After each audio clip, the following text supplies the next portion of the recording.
मोदी सरकार चीन से इंपोर्ट पर सीधे रोक तो नहीं लगा रही, लेकिन दूसरे तरीकों से चीनी व्यापार को प्रभावित करने के कदम उठाए जा रहे हैं, लेकिन इसका नुकसान भारत को ही हो रहा है। ट्रांसपोर्ट और एमएसएमई मंत्री नितिन गडकरी ने वित्त मंत्री निर्मला सीतारमण और उद्योग मंत्री पीयूष गोयल को चिट्ठी लिखी है। चिट्ठी के जरिए गडकरी ने कहा कि बंदरगाह पर जो हमारे पोर्ट्स हैं, कंसाइनमेंट्स रुकने से भारतीय व्यापार को नुकसान हो रहा है। गडकरी ने पोर्ट पर अटके कंसाइनमेंट्स को जल्द क्लियर करने की मांग की है। नितिन गडकरी ने एक वेब प्लेटफॉर्म से बताया कि चीन से आने वाले सामान में देरी से भारतीय व्यापारियों को नुकसान होगा, न कि चीन को।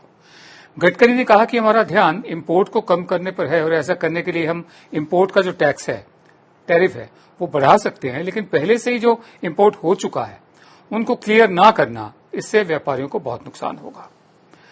दरअसल नितिन गडकरी से किसान संगठन के प्रतिनिधि मंडल ने मुलाकात की थी। इस मंडल ने गडकरी को बताया था कि पेस्टिसाइड्स को कंट्रोल करने में इस्तेमाल किए जाने वाले मैकेनिकल स्प्रे और उनके स्पेयर पार्ट्स की जो आनी थी पूरी वो सप्लाई, उसको कस्टम क्लियरेंस में देरी हो रही है। इसके बाद नितिन गडकरी की खूब आलोचना हुई, तो आलोचना के बाद गडकरी ने ट्वीट करके सफाई भी दी। उन्होंने कहा कि मैं आत्मनिर्भर भारत के मजबूत समर्थकों में से एक हूं, मतलब मैं चाइनीज प्रोडक्ट्स के इंपोर्ट की तरफदारी नहीं कर रहा हूं। बहरहाल मेरे साथ है प्रोफेसर अरुण कुमार। आप वरिष्ठ अर्थशास्त्री हैं, आप प्रोफेसर रहे हैं जवाहरलाल नेहरू यूनिवर्सिटी में। आपका स्वागत है सर। हमेशा की तरह बहुत शुक्रिया अपना समय हमें देने के लिए।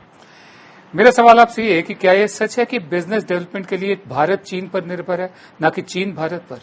क्या एमएसएमई सेक्टर से जुड़े बिजनेसमैन को वाकई में दिक्कत हो रही है? देखिए, हमें समझना पड़ेगा कि भारत और चीन के बीच में जो व्यापार है वो किस तरह का है। हम लोग वहां से बहुत सारी चीजें मंगाते हैं और हम जो उनको भेजते हैं वो कम है। उसमें $50 बिलियन का हमारा डेफिसिट है और वजह यह है कि हम वहां से जो चीजें मंगवाते हैं वो ज्यादातर ऐसी चीजें हैं जो अनिवार्य हैं हमारे प्रोडक्शन के लिए।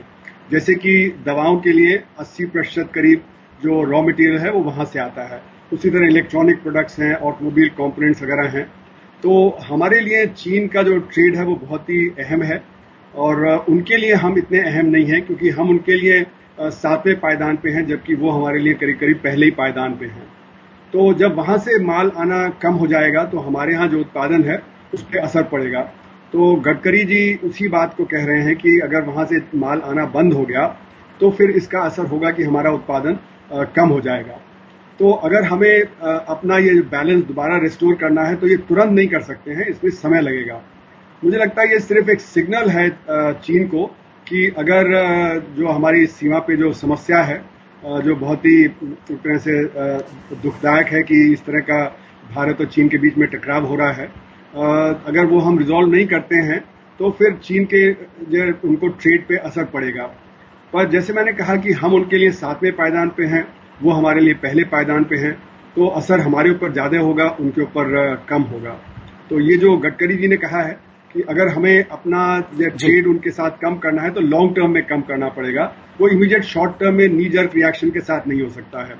तो लॉन्ग टर्म में हमारी क्या समस्या है उसको समझते हुए जो करना है वो करना है। जी, मैं आगे बढ़ता हूं। भारत का जो व्यापार है उसको लेकर चीन पर हमारी निर्भरता लगातार बढ़ी ही है। देश में बेशक चीनी सामान के बहिष्कार की बात तो हो रही है, चीन को लेकर लोगों में गुस्सा है, लेकिन हकीकत में कई सेक्टर ऐसे हैं जो चीन पर निर्भर हैं, जैसा प्रोफेसर अरुण कुमार ने बताया। JM financial institutional securities limited के मुताबिक चीन से करीब 70% एक्टिव फार्मास्यूटिकल इंग्रेडिएंट्स इंपोर्ट किया जाता है। अगर ऐसे में इंपोर्ट जो है उस पर कोई रुकावट आती है तो फार्मा कंपनियों के प्रोडक्शन पर असर होगा। भारतीय कंज्यूमर ड्यूरेबल सेक्टर के चीन के साथ मजबूत रिश्ते हैं। कंप्रेसर्स, एक उदाहरण ले लीजिए, एयर कंडीशनर जो होते हैं उसके कंप्रेसर्स को ले लीजिए। कंप्रेसर्स के लिए भारत चीन पर निर्भर है, जो एयर कंडीशनर की कुल लागत का 30 से 35% कीमत होती है। बात करें टेलीकॉम की तो चीन भारत में स्मार्टफोन की अधिकांश मांग को पूरा करता है, इसलिए किसी भी तरह की रुकावट से स्मार्टफोन की कीमतों में बढ़ोतरी होगी। भारतीय कृषि उद्योग भी चीन से कच्चे माल का आयात करता है। चीन से आयात निर्भरता 10 से 50% के बीच होती है। ऑटो सेक्टर की बात करें तो इंजन, इलेक्ट्रिकल्स, इलेक्ट्रॉनिक्स और टायरों में इस्तेमाल होने वाले सब कंपोनेंट्स का चीन सबसे बड़ा सप्लायर्स है। मेरा अगला सवाल आपसे ये है कि कुछ विश्लेषकों का मानना है कि भारत और चीन के बीच तनाव से मेक इन इंडिया की दिशा में आगे बढ़ा जा सकता है, इससे आत्मनिर्भर भारत बनने में मदद मिलेगी। आप क्या सोचते हैं, कि आप सहमत हैं इससे? देखिए, ऐसा है कि कुछ चीजें जो हैं जो भारत में आती हैं उसको आप सब्स्टिट्यूट कर सकते हैं, आप कहीं और से ले सकते हैं या उसका उत्पादन आप देश में ही कर सकते हैं, पर उसका जो दाम होगा वो बढ़ जाएगा। तो इसलिए मेरा मानना है कि जैसे कि जो चीजें हैं, मूर्तियां हैं, पिचकारियां हैं, ये जो चीजें हैं, इनको तो अगर जनता अपने आप ही नहीं खरीदेगी, अगर वो दाम ज्यादा देने के लिए तैयार होगी तो वो हो सकता है। लेकिन जैसे आपने कहा कि बहुत सारी चीजें हैं जहां पे कि जो इनपुट्स हैं जो हमारे प्रोडक्शन में, और खासकर जो इम्पोर्टेंट इनपुट्स हैं, तो वहां पे ये नहीं हो सकता है कि हम तुरंत उसको जो है रोक दें, क्योंकि जो नया मार्केट हमको ढूंढना पड़ेगा, कहां से हम सामान लाएंगे, कैसे हम उसका उत्पादन करेंगे, उसमें तो कुछ साल लग जाएंगे और इतने बीच में हमारा उत्पादन कम हो जाएगा और उससे फिर हमारी इंडस्ट्री पे ही असर पड़ेगा। तो मेरा मानना है कि इसको लॉन्ग टर्म में हम कर सकते हैं और उसके लिए एक स्ट्रैटेजी बनानी पड़ेगी, किस तरह से हम आत्मनिर्भर होंगे, किस तरह से अपना उत्पादन बढ़ाएंगे, किस तरह से बाकी और जगह से करेंगे सोर्सिंग। और आप देखें तो दुनिया में इस समय सब लोग कह रहे हैं कि लॉन्ग सप्लाई चेन नहीं होनी चाहिए, क्योंकि चीन में जब परेशानी आई थी तो सब जगह सप्लाई चेन टूटने लगी थी। तो यूरोप में भी बात हो रही है, अमेरिका में भी बात हो रही है, भारत में भी कि हमारी सप्लाई चेन अब शॉर्टन करनी है, पर ये तुरंत नहीं होगा, ये कुछ साल लगेंगे। और हमारी जो कंपनियां हैं उनको जो फिर रीटूलिंग करना पड़ेगा, उनको फिर अपना जो उत्पादन के सोर्सेज हैं जो उनको जो बदलना पड़ेगा, तो ये सारा समय लगेगा, कोई तुरंत नहीं होने वाला है। सवाल ये है कि इस समय हमारा क्यों इतना ट्रेड डेफिसिट है और वो बढ़ता ही चला गया पिछले 20 साल में। तो उसके पीछे वजह यह कि हमने R&D पे वो खर्च नहीं किया जो करना चाहिए था। हमारे पास वो टेक्नोलॉजी नहीं है और चीन जो टेक्नोलॉजी जो डेवलप करके माल को बहुत तेजी से उत्पादन करता है, बहुत बड़े स्केल पे करता है और इससे उनका माल सस्ता हो जाता है। और इसीलिए छोटी छोटी चीजें जैसे पिचकारी है, दिवाली की लाइट है, आपकी गणेश की मूर्ति है, वो तक वो हमें सस्ता सप्लाई कर देता है। तो हमारे जो ग्राहक हैं वो उसकी तरफ शिफ्ट कर गए हैं। तो इसमें एक तो ये है कि आप जो मतलब एक नेशनलिज्म की स्पिरिट हो जिसमें लोग खरीदना बंद कर दे, वो एक अलग बात है, पर ये लॉन्ग टर्म में होगा। ये शॉर्ट टर्म में आप सारा का सारा बदल देंगे, आत्मनिर्भर हो जाएंगे, वो नहीं होगा। उसके लिए आपको एक स्ट्रैटेजी बनानी पड़ेगी, किस तरह से शिक्षा में असर करेंगे, किस तरह से R&D पे असर होगा, किस तरह से जो MSME सेक्टर है उसको टेक्नोलॉजी प्रोवाइड की जाएगी, कैपिटल प्रोवाइड किया जाएगा जिससे कि उसका डेवलपमेंट हो सके। तो इसकी एक स्ट्रैटेजी होनी चाहिए, नी जर्क रिएक्शन नहीं होना चाहिए। जी, मैं आगे बढ़ता हूं।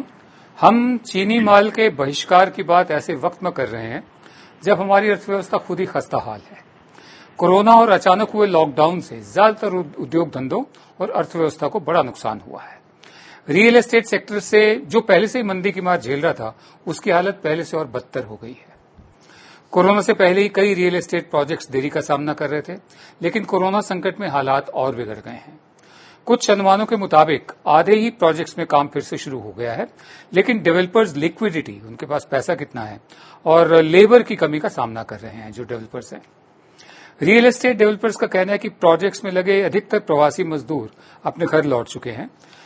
प्रोजेक्ट्स में लगे करीब 90% कर्मचारी पश्चिम बंगाल, झारखंड, उत्तर प्रदेश, बिहार से आते हैं। श्रमिकों और नकदी की कमी से के अलावा रियल एस्टेट सेक्टर में मांग की, डिमांड की कमी भी चल रही है। ये सेक्टर उससे भी जूझ रहा है। मेरा आखिरी सवाल आपसे ये है सर, रियल एस्टेट सेक्टर समेत तमाम सेक्टर मंदी की मार झेल रहे हैं। ये सब कुछ हमारी नीतियों की वजह से है, ना कि चीन की वजह से। ये हालात कब तक और कैसे सुधरते आपको दिखाई देते हैं? देखिए, रियल एस्टेट की जो समस्या है, जैसे आपने कहा, वो पिछले करीब 6-7 साल से चल रही है क्योंकि वहां पे ओवर सप्लाई थी और डिमांड उतनी थी नहीं जितना कि वहां पे जो फ्लैट्स बन रहे थे, जितना कमर्शियल प्रॉपर्टी वगैरह बन रही थी, तो बहुत सारा खाली इस समय पड़ा हुआ है। तो ये जो कोरोना वायरस आया, उससे पहले अगर आप देखें तो नोटबंदी में भी यही हुआ था कि जो डिमांड एकदम कम हो गई थी, रियल एस्टेट की समस्या और बढ़ गई थी। GST ने फिर उसको डिस्टर्ब कर दिया और अब क्योंकि जब बहुत सारे लोगों की आमदनी कम हो गई है, असंगठित क्षेत्र बंद हो गया है, संगठित क्षेत्र में भी बहुत सारे लोगों की नौकरी चली गई है और अगर आप देखें तो वहां पे जब तनख्वाहें भी काटी गई हैं, जैसे मीडिया में भी तनख्वाहें काटी गई हैं, मीडिया में भी लोगों की नौकरी चली गई है, तो मिडिल क्लास और अपर मिडिल क्लास में भी इसका असर पड़ रहा है। तो इसलिए मेरा मानना है कि जो डिमांड है वो और भी कम हो गई है। तो एक तरफ डिमांड कम हो गई है, दूसरी तरफ जो रियल एस्टेट सेक्टर कह रहा है कि हमारा सप्लाई पे भी असर पड़ रहा है क्योंकि हमारे पास लेबर नहीं है या बाकी जो सप्लाई चेन टूट गई है तो हमारे पास जो इनपुट मटेरियल है वो नहीं है। तो मेरा मानना है सबसे बड़ी समस्या देश के सामने की डिमांड खत्म हो गई है। मेरे अनुमान के हिसाब से करीब करीब सारा का सारा जो असंगठित क्षेत्र है वो बंद हो गया था कृषि को छोड़ के। तो वहां पे करीब 20 करोड़ लोग काम करते हैं। तो अगर इतने बड़े लोगों के लिए मतलब तनख्वाह खत्म हो जाएगी, तो डिमांड अपने आप कम हो जाएगी। और वही वजह है कि खाने पीने की वस्तुओं की भी डिमांड कम हो गई। आप देखें तो चीनी की डिमांड कम हो गई, दूध की डिमांड कम हो गई, सब्जी फल की भी डिमांड कम हो गई। तो रियल एस्टेट तो बहुत बाद में आता है, तो रियल एस्टेट के तो अपने आप ही डिमांड वैसे भी कम हो जाएगी। तो इसको रिवाइव करने के लिए जब तक कि हम एम्प्लॉयमेंट जनरेशन बड़े स्केल पे नहीं करेंगे तब तक वो डिमांड रिवाइव नहीं होगी। और उसके लिए सरकार को जो पहल लेनी पड़ेगी, क्योंकि प्राइवेट सेक्टर करेगा नहीं। प्राइवेट सेक्टर में तो वैसे ही जब प्रॉफिट कम हो गया है, प्राइवेट सेक्टर का इन्वेस्टमेंट कम हो गया है, तो वहां पे तो आप कोई उम्मीद नहीं रख सकते। लेकिन सरकार में ये जरूर है कि आप फिस्कल डेफिसिट बढ़ाइए, आप रूरल एम्प्लॉयमेंट गारंटी स्कीम को बहुत तेज कर दीजिए। सरकार ने सिर्फ 40 लाख करोड़ रुपया अतिरिक्त दिया है। मेरे अनुसार कम से कम 4 लाख करोड़ रुपया अतिरिक्त देना चाहिए अगर ये जो 20 करोड़ लोग हैं जिनकी नौकरी चली गई है। फिर एक अर्बन गारंटी 40,000 करोड़, क्योंकि 40 लाख करोड़ रुपया बहुत कम है। मेरे अनुसार 4 लाख करोड़ रुपया कम से कम देना चाहिए था उसमें।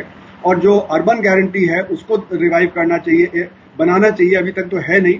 एक अर्बन गारंटी स्कीम होनी चाहिए, क्योंकि बहुत सारे जो वर्कर हैं अर्बन एरिया में उनके पास भी काम नहीं है, तो वो भी बेचारे जो परेशान हैं। तो यहाँ पे भी एक ऐसी जो गारंटी स्कीम करनी चाहिए जिससे कि लोगों के हाथ में परचेजिंग पावर आए। जब ये परचेजिंग पावर आएगी तो इंडस्ट्री पनपेगी, बाकी जो है और कृषि की डिमांड बढ़ेगी, वहां पे आमदनी बढ़ेगी, तब जाके रियल एस्टेट रिवाइव होगा। तो रियल एस्टेट तो आखिरी में आएगा, पहले तो जो बुनियादी चीजें हैं वहां पे रिवाइवल बहुत जरूरी है।